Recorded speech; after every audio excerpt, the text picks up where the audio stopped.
ये पोस्ट काफी ज्यादा वायरल है इंटरनेट पर कुछ दिनों से। तो अब क्वेश्चन आता है कि हमारे देश के अंदर डाउरी डेथ को लेकर क्या लॉज हैं।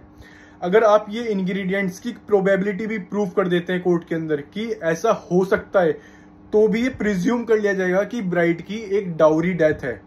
अब इंग्रेडिएंट्स क्या क्या है? पहला कि उसकी जो डेथ हो वो with in 7 years of marriage होनी चाहिए। दूसरा, उसकी जो डेथ हो या तो वो बर्न से हो यानी जल के, या उसकी वो डेथ होनी चाहिए किसी बॉडीली इंजरी से, किसी चोट से, या कोई भी ऐसे सर्कमस्टेंसेस है जो कि नॉर्मल नहीं माने जाते।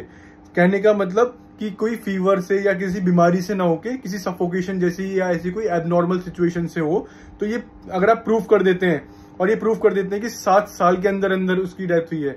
साथ ही इसमें एक मोर इंपॉर्टेंट इंग्रेडिएंट है कि ये आपको एक प्रोबेबिलिटी दिखानी पड़ेगी कि ब्राइड को उसकी डेथ से जस्ट पहले, सून बिफोर हर डेथ, उसको हैरेस किया गया, उसको क्रूएल्टी की गई उसके साथ बाय हस्बैंड या किसी भी रिलेटिव के द्वारा।